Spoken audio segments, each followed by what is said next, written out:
Hi, this is Marcia Lawrence Russell, and this is my second ever video live. The first one was me telling you about my father, who was admitted into City Hospital on Dudley Road, Birmingham, UK, for an infection in his leg, which was related to his diabetes, and was told that he was going to be transferred to a COVID-19 ward without any symptoms at all of COVID-19. No cough, no fever, nothing. And had we not intervened and got him out of there at City Road, then we would have been in trouble. Now, if you want to know the full story of that, then please do look at my first video.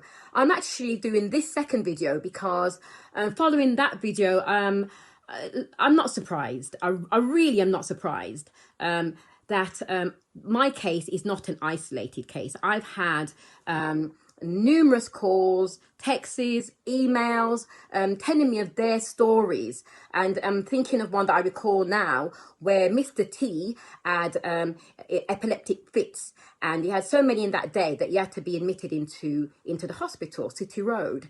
And lo and behold, just like my father, they were placing him in a COVID-19 ward, no symptoms of COVID-19. I mean, it's ridiculous. It really is. Now, they were lucky enough that they actually insisted that he had a test, and they got one. And guess what? It was negative. So another one was a lady was on the phone to me, and she was in floods and floods of tears, telling me about her husband who had a heart attack. And again was told that he was transferred into the COVID-19 ward, and he died a few days later. I mean, it really is heartbreaking. We've got to do something about it.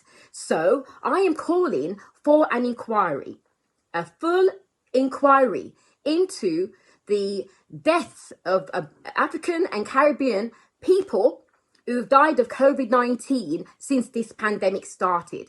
So we want the answers. What are the questions? The questions are, let's think of three. The questions are, of those that died, which of them presented at the hospital with symptoms of COVID-19? Two, of those that died, which of them did not present with symptoms of COVID-19?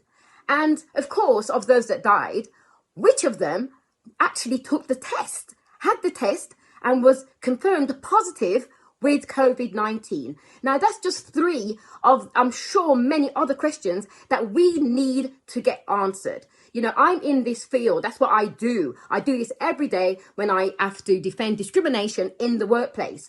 We need to get these questions answered.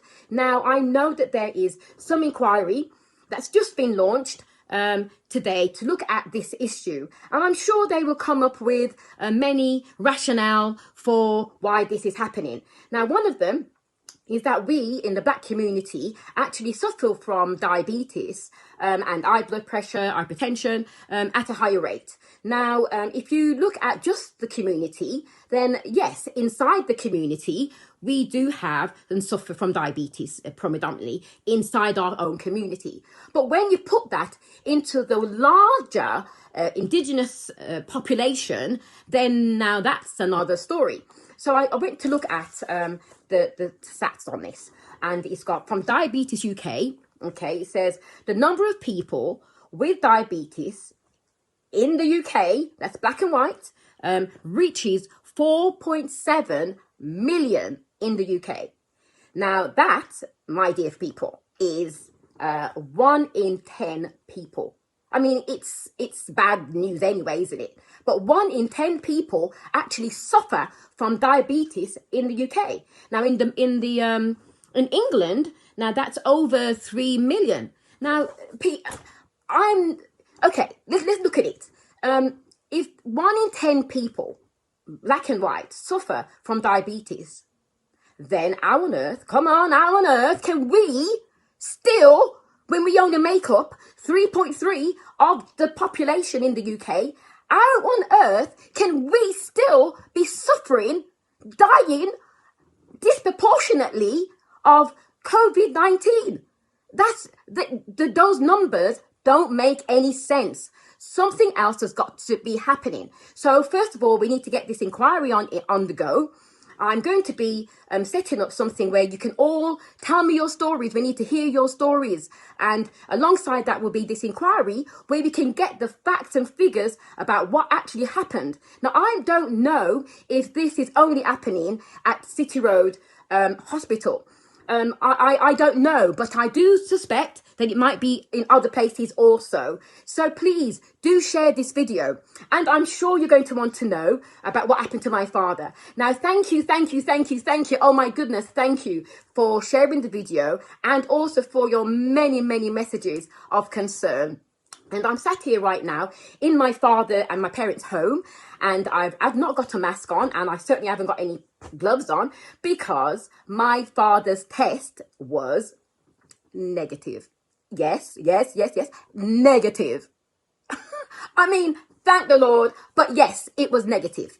So had we not intervened and allowed them to put my father on a COVID-19 ward where there were both positive and suspected patients on that ward, it's very likely that he would have got certainly caught the virus, and that would have been certain death for him. So we thank God first for covering him, but he's negative. So I think the thing to really emphasize again is that it's not an isolated case. So let's get together. Let's get this support going, and then we can get something started. So please, let's help ourselves.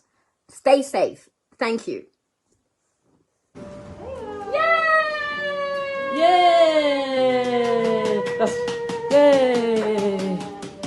Oh, what's your name? Are you anyone that you kept speaking to? No. Oh, I'm Rachel's sister. Oh, thank you all so much. Yes. I'm Marcia.